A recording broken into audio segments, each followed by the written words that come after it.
Hello, and welcome to One-on-One with Robert Doar. I'm your host, Robert Doar, and thanks for tuning in today. As president of the American Enterprise Institute, I have the unique privilege of working with America's greatest policy experts. These scholars focus on policy issues in the fields of education, economics, energy, foreign and defense, and so much more. Subscribe to this podcast for exclusive access to in-depth discussions on the most pressing policy issues. Together, with my guests, we'll challenge political preconceptions, explore innovative ideas, and create, I hope, a freer and safer world.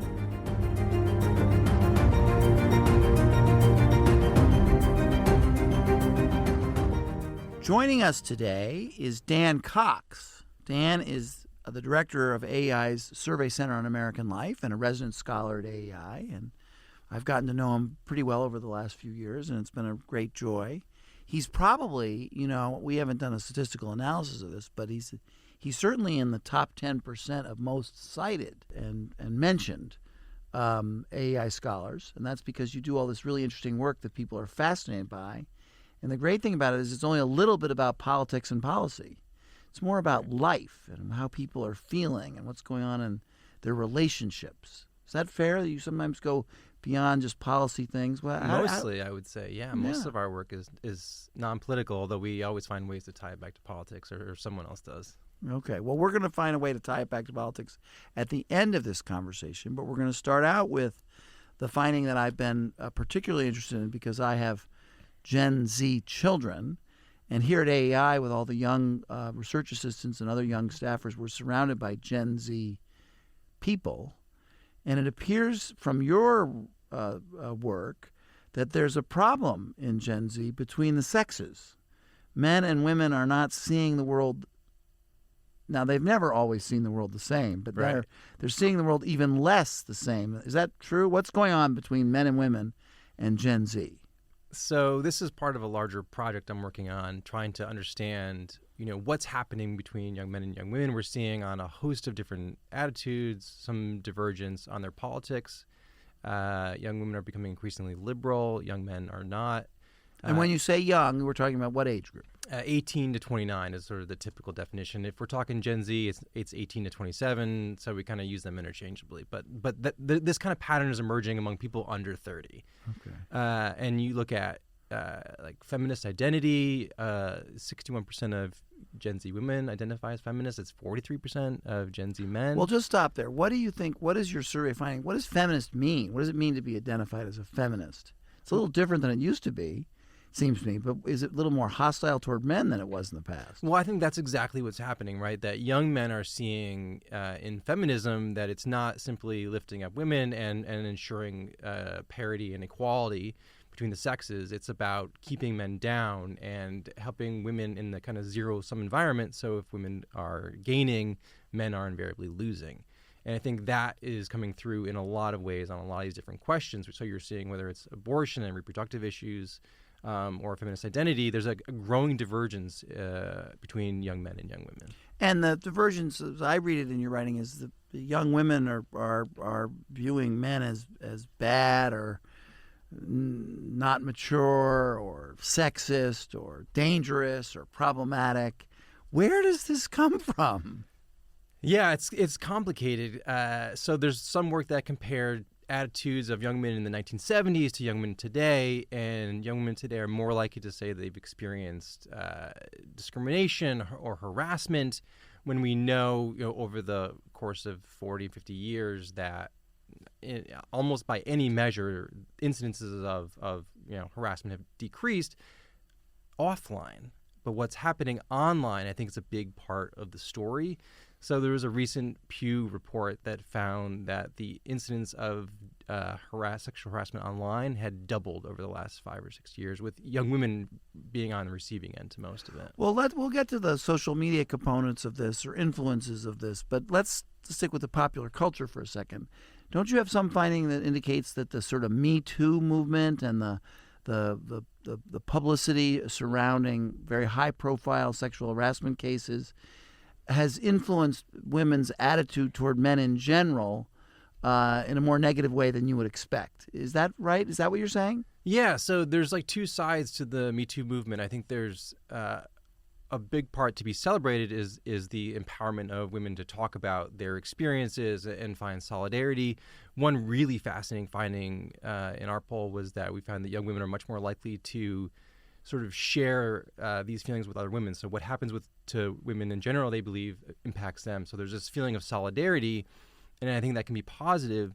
But on the other side, and I think this hasn't been talked about as much, is that this growing view that men are a threat, or that this sort of really negative, pernicious, awful behavior is commonplace in American society, and in particularly in dating life. That this is impacting their expectations about how men behave and what they're like. So a term that my children occasionally use, especially my daughter, is toxic masculinity. And so tell us characteristics of men that are suddenly no longer acceptable. So I think a lot of the way that boys and young men were socialized in the past, and I'm a father of two boys, and you can sort of even see gender disparities now, was that being assertive and even aggressive in not only like on the athletic field, but in social situations was rewarded. That, you stated your opinion first, you might talk over people.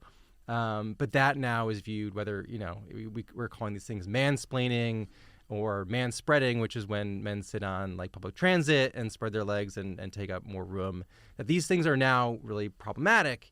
And I think let's just stop there for a second, because you used two words and you blended them together as if they were the same thing, and then you went to things that really are bad, talking over people, insisting, blah, blah, blah.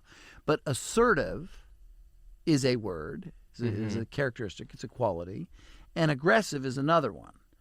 And so, isn't it possible that what is assertive in a good way, I'm willing to assert my view and say what I think without being afraid of repercussions. That's a virtue, but aggressive maybe is not a virtue. Why are these things merging together? Yeah, I think it depends, right? I wrote this whole piece on the confidence trap that young men face, and it's true in a lot of different contexts, but you particularly see it in dating. So dating culture has shifted pretty dramatically. The sort of financial, economic, political power has shifted a lot between men and women over the past several decades, but there's still an expectation that young men should be confident in this context, that they should be the ones approaching women for the most part. Suggesting, the contours of the dating activities and that kind of thing. And at the same time, they're also criticized for, being overly confident or, not working sort of more collaboratively and engaging in that way. And I think that's really problematic. It leads a lot of young men to sort of feeling kind of lost and disempowered and feeling like, well, how do I approach? You're telling me two different things. Kind of sit back, wait my turn, let other people, get their view out. But you're also saying that, I need to stand up for myself and engage, proactively in these other contexts. And I think it's really, really problematic. So men get these messages and they lose their confidence. And then this is something that I've observed, and tell me if you're finding this in your data. They then withdraw. They're not in the game. They just say, to heck with this. If you don't like me as I am, then I'm not gonna. Yeah, I'm not gonna play. You're changing the rules, and in different contexts, the rules are different. They're shifting. It's incredibly problematic. And I think talking about toxic masculinity, one of the big problems with that term is that it is not used to contrast with a positive type of masculinity. Sort of say, here's a good model of masculinity for men to follow, and here's a bad. I would have no problem with that, but it's the only model that we seem to, at least our culture seems to be pushing forward. And so young men looking around sort of say, okay, where are my male role models that I can sort of say, hey, this is how I should be behaving. This is how I should be treating my friends and how I should be treating women that I'm dating. There's a complete absence of that, and I think that is really, really challenging. Okay, so what role did social media play in the creation of these of this situation? Yeah, this is an extraordinarily complicated question. I'm finishing Jonathan Haidt's book now, and I'm thoroughly convinced that when you talk about social media use among adolescents, there are significant problems in just the amount of usage. Particularly, it's taking people away from interpersonal interactions. We've seen in our data that the amount of time people spend hanging out with friends has decreased significantly. People are dating less as teenagers, which is a place to build up really important life experiences. And so there's the opportunity costs with social media, right? That I am fully on board and believe Jonathan Haidt got this absolutely right. But there's the content side, which I think his work does not touch on as much. And just it's what people are consuming. We know they're consuming extreme examples of almost everything. And when it comes to consuming things about the views of men and women, there are just example after example of young women, because it's more predominantly featuring content produced by women, negative experiences with men. So whether it's this guy didn't hold a door open for me, or he was rude, he's checking his phone, he was talking about his whatever that I found offensive. And you're just inundated with these negative stories of male behavior that are then promoted, and these things get hundreds of thousands of millions of hits.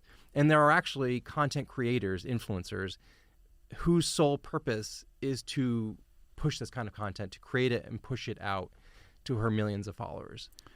So I feel really sad about this. I think you're absolutely right. I think the opportunity cost is a big one. The use of the cell phone to engage in, to have your social interaction, has taken you away from. I mean, it was hard. It was tricky. It was embarrassing. It was nerve-wracking. But the interactions with young people between 13 and 17 are glorious. I mean, they were hilarious. They were the sources of such great learning and discovery. And I see these kids around with these phones, and I realize they're missing out on so much. So I absolutely agree with that. And then on the content, this negative energy, it is always negative. Why does the algorithm push negative? Because that's what people will stay and watch, right? They want to see the most extreme. They want to see the train wrecks. They want to see, the kind of more modest, contextual analyses of human behavior are not the ones that people will swipe for hours on. And that's what the social medias want. They want your attention, and they want hours of it. All right, so we started out men and women, and that was bad. Now we're talking about social media, and we haven't mentioned pornography. Yeah. What does your studies find? So not good. I think there's a ton of literature on the pornographic usage, and particularly young men, because it's mostly young men using the young age in which they're getting addicted to this stuff, or it's becoming kind of habitual, part of their lifestyle. The other thing it's sort of changing attitudes around men and women in intimate situations. And we're seeing this new technology around AI and deep fakes is being harnessed for really destructive ends. So we're seeing a rise. There's like a 400% rise in revenge porn that's happening. The usage of deep fakes is often used with putting classmates' images in pornographic context. So and spreading this stuff virally. And so there's a lot of really dark and bleak stuff that's happening. A lot of this stuff is being perpetrated by young men. So this is kind of the other side of it. Women are doing, playing a role, and then men are playing a somewhat different role. It's both creating feelings of resentment and mistrust for a generation that already has pretty low feelings of trust interpersonally, but also in political institutions. It's so awful, and it's so destructive to people's attitude toward other people. And we don't talk about it much in public policy, but it is one of those things where supporters of freedom, free speech, really have to face up to. This is a kind of speech that is destroying the minds of our kids. And I think part of the problem, so I'm 44, I'm almost 45, so I'm a young Gen Xer. that. So this is a world which I am very unfamiliar with. I've been married over 10 years. And so it's invisible, I think, to a lot of public policymakers and people crafting policy expectations until I unfortunately had to start going on TikTok to start looking at some of this stuff for research. And it will shock you and startle you. And I think, again, so much of it is occurring out of normal vision for most of us. So this is a very elementary question, but let's just do this because you're a studier of these things. It's boomers were followed by millennials. Xers. Gen X. So boomers, Gen Xers. Millennials, Gen Z. Okay. And my kids are supposedly alpha now. No, that's coming one. next. All right. Well, I'm a boomer, a very end of the boomers. Okay. All right. So now we've talked about this. It's very depressing. It's very sad. Men and women. I mean, it's the glory of life is your relationships with people that you can form a family with and develop friendships with. And not to toss a little bit more cold water on all this stuff too, but it's changing attitudes around marriage and family too. We're seeing that young women increasingly believe that men are much more advantaged by being married than women, or being in relationships. That women do most of the work, and there's some truth to the domestic division of labor. That even my wife would certainly agree with that, right? When it comes to planning and all that stuff. So again, that's changing. The millennial men are doing much more than their fathers did, but there's some truth underlying this. But it's dramatically changing how young men are thinking about and approaching marriage, and whether they want to get married at all. Our colleague Brad Wilcox has done some great work looking at this stuff, and he's I think some of the work he's suggesting 1 in 3 young people may never marry. Well, one thing, I think I saw a little clip of this in something on TV, or maybe, I do participate in popular culture. I want everyone to know, but I think it was the clip of a young woman calling out to a young man, "Marry me." And I thought to myself, maybe that's the solution. Maybe we should have the tradition be certainly open to either side, either man or women asking the other person to marry them. That this, that would be, maybe that would help. I don't know. I think almost anything, like any sort of positive, constructive change that we could establish as this is sort of the new norm, because we're kind of normalists now. Like, it's like, well, you kind of do what feels right to you.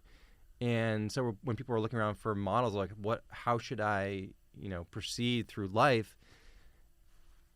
This is kind of a shrug, and I think it's really difficult.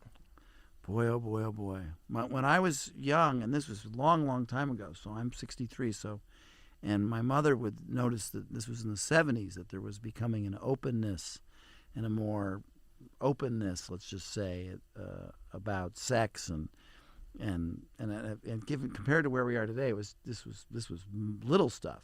Yeah. She would say, "You all are going to ruin it. You're going to ruin sex. And it wasn't true for my life, but I'm worried that it's happened now. But then maybe that's a little too personal. Okay, now let's go to politics. How does this play out in Trump-Biden or Dems-Rs? So this has been one of the most difficult things that pollsters are trying to wrestle with and figure out is how are young people actually going to vote? We know over the last few decades, Carlin Bowman, our colleague, has tracked this significant advantage that Democrat presidents have and congressional candidates have had with young voters. I think Biden in 2020 had over a 20-point advantage on Trump among young voters. A number of polls are showing Biden and Trump effectively tied, which would be a remarkable about face in terms of shifting support. Other polls show that Biden still retains some advantage, but I think one thing that we know is happening is that there's a lot less interest this time around among young voters. We saw a spike in 2018 and 2020 in terms of turnout. A lot of that was believed to be fueled by Trump. In 2022, young women are largely pro-choice in response to overturning Roe v. Wade. We also saw an increase there. But in 2024, we know that Biden and Trump are remarkably unpopular among young voters. But aren't you also finding that the men are tending more conservative and the women tending more progressive? There has been that shift in voting behavior, or at least there's been a gap of at least 10 points over the last few elections. There's a new survey out by the Harvard's Institute of Politics, and they had a large sample of young people, and they saw a really significant, I think it was something like a 15-point gap between the preferences of young men and young women. So young men were sort of marginally Democratic. I think Biden was capturing 54, 55%, but young women were 7 and 10. And so that's a fairly big gap, gender gap. And who knows, because Trump's been on the ballot for the Republican Party for the last few elections, whether it's unique to Trump or we're just seeing a sort of larger fundamental shift in terms of support for the GOP.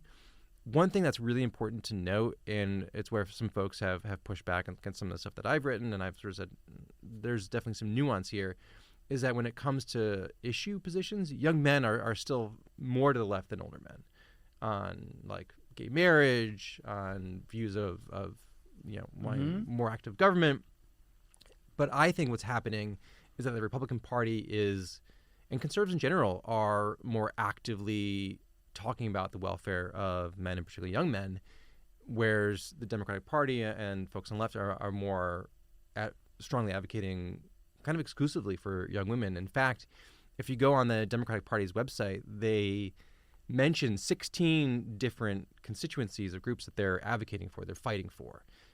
Veterans, women, African Americans, Latinos, rural people, urban people. Can you guess what group was omitted?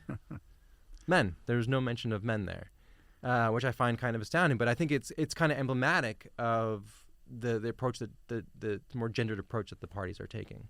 And so the gender gap between old and young is still there. The young are more likely to be progressive or supporting Dems, but not as much as they were before.